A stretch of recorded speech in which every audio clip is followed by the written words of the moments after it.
She was bitten by a fish, and her body started changing. Once upon a time, in the heart of the eastern part of Nigeria, in the village of Ogudunu, where the river flowed like a silver ribbon through the thick forest, lived a young woman named Ifunanya. She was known for her kindness, beauty, and deep love for the river. From childhood, she spent hours by the water's edge, watching the fish dance beneath the surface. Ifunanya lived happily with her mother, Neka. Her father had died when she was a child, leaving Neka, her mother, to raise her alone. Despite their struggles, Neka loved her daughter fiercely, and Ifunanya cherished her mother more than anything in the world. Ifunanya loved the great river that flowed through their village. Every day, she would sit by the water's edge, watching the fish swim and listening to the whispers of the waves. But one evening, as the golden sun dipped behind the trees, something terrible happened. She had waded into the river to wash her feet when, suddenly, a sharp pain shot through her wrist. She yanked her arm back with a scream and saw a strange silver fish with glowing red eyes darting away into the depths. At first, the bite seemed small, nothing more than a sting. But when she woke up the next morning, her skin was changing. Around the bite, shimmering silver scales had begun to spread. Fear gripped her as she rushed to the village healer, Mama Ikin. The old woman gasped when she saw the scales. "This is no ordinary wound," she murmured. "You have been marked by the river guardian." "The river guardian?" Ifunanya's voice trembled. Mama Ikin nodded gravely. "Long ago, a spirit of the river cursed all who disturb its waters. You have been chosen." Tears welled in Ifunanya's eyes. "But I did nothing wrong." "The river does not care for innocence," Mama Ikin said.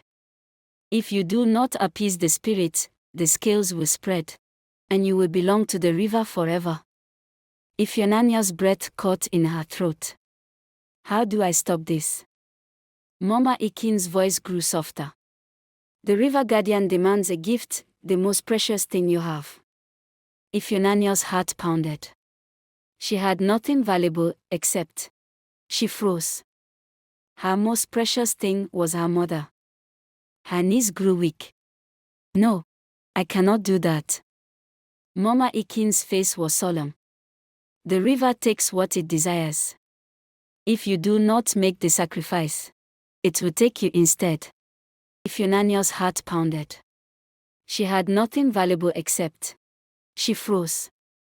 Her most precious thing was her mother. Her knees grew weak. "No, I cannot do that." Mama Ikin's face was solemn. "The river takes what it desires. If you do not sacrifice, it will take you instead." For days, Ifunanya hid the truth from her mother. She wore long sleeves to cover the scales, but they spread up to her arm and shoulder. She wondered what would happen to her if she did not make the sacrifice. Sacrificing her mother was never an option for her. "My mother is my only support, I can't let go. I can't sacrifice her to the river. I would rather die and stay with this curse," she said to herself. But the weight of the curse was too heavy for Ifunanya to bear alone. She could no longer eat her meals, do her house chores, and just with the other maiden at the village square. One night, Neka saw her daughter weeping by the river. When Ifunanya confessed the curse and the price to be paid, her mother held her close. Neka said gently, "If my life will save yours, then I give it freely." Ifunanya shook her head furiously. "No. I would rather be taken." But her mother only smiled. "A mother's love is like the river, my child. It flows endlessly, even beyond this world." That night, as the moon glowed above the waters, Neka walked into the river. The water churned violently, and a voice echoed through the air. "The gift has been received." Ifunanya woke up from sleep and found an empty bed. Her mother was gone. "I hope this is not what I am thinking," she said to herself. She ran out of the hut and towards the river as fast as she could, but it was too late, her mother was gone. The river grew still. She cried and screamed, calling her mother to return, but there was no response. At this moment she knew the river had taken her mother and there was nothing she could do. Ifunanya collapsed at the shore, sobbing, but the scales were fading as she looked at her arm. The curse had been lifted. But the price? The price was everything. Ifunanya mourned her mother for months, knowing she had no one left in this world. She was heartbroken. She was left alone in this cold world to fend for herself, and this made Ifunanya think of ending her own life. Until one fateful afternoon the village fisherman spoke of a spirit that wandered the riverbanks, a woman's gentle voice carried in the wind, singing lullabies to the water. Even the maidens of the village who go to the river very early in the morning to fetch water heard it too. This made Ifunanya to believe her mother is still alive, and every evening, Ifunanya sat by the river, whispering to the waves. For she knew the truth. The river had not taken her mother away. It had made her part of it forever. But will her mother return one day? Let's find out in the next part. Please like this story, share this and comment for part 3. She woke to the sound of the river calling her name, whispering like a ghost through the reeds. Every night, she sat by the water's edge, searching for a glimpse of her mother's spirit beneath the shimmering waves. She could not eat. She could not sleep. She could not bear the weight of her grief. The villagers of Agudunu pitied her. They watched as the once vibrant young woman faded like mist, her eyes always distant, her heart lost in the water. Some said she had been cursed from birth, destined to suffer. Others believed she had been touched by the gods, forever bound to the river's spirit. But Ifunanya knew the truth. Her mother had given her a gift, her life, and she was wasting it. One evening, as the sun painted the sky in hues of fire and gold, she stood before her mother's old hut, its walls worn with time. She touched the wooden door, tracing the marks her mother's hands had left behind. With a deep breath, she made her decision. She would leave. She packed only what she could carry, her mother's wrapper, a gourd of water, and a small clay pot filled with earth from the riverbank. A piece of home to take with her. As she stepped out into the village square, the elders gathered, their faces solemn. "Where will you go, child?" asked Papa Udoka, the oldest man in the village. Ifunanya's voice was steady, though her heart ached. "Somewhere far from the river. Somewhere I will not hear her voice calling me back." The villagers murmured among themselves. It was unheard of for a woman to leave alone, to wander beyond the forest that shielded them from the world beyond.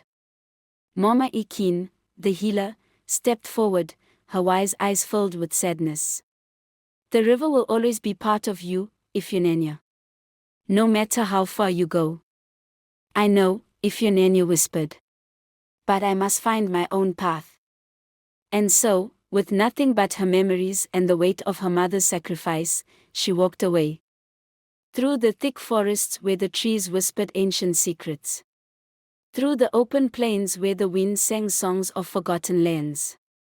Through villages where no one knew her name, where no one knew the pain she carried in her heart. Days turned into weeks. She settled in a new village and worked, weaving baskets in the market. The people welcomed her, though they often saw the sadness in her eyes. But no matter how far she traveled, the river lived within her. Every time she saw water, she saw her mother's face in its ripples. Every time it rained, she heard her mother's voice in the drops that kissed her skin. One evening, as she sat outside her small hut in the new village, an old woman approached her. "You carry the weight of sorrow, my child," the woman said. "But sorrow is not meant to be a burden. It is meant to be a guide." Ifunanya looked up, surprised. "A guide to where?" The woman smiled. "To your destiny." And in that moment, Ifunanya understood. She could not run from the river. She could not run from who she was. Her mother had become one with the water, but Ifunanya? She was still here. And perhaps she had a purpose greater than grief. That night, for the first time since she had left Agudunu, she closed her eyes and slept, dreaming of the river, not as a curse, but as a blessing. 4 years, Ifunanya stayed in the distant village of Obinagu, trying to rebuild her life. She worked in the markets, weaving baskets, and tending to crops. She laughed with the village children and danced during moonlit festivals.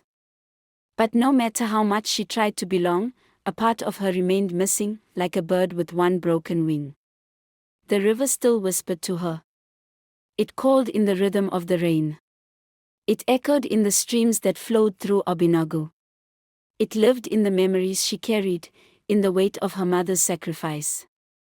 And no matter how far she ran, she knew she could never outrun her past.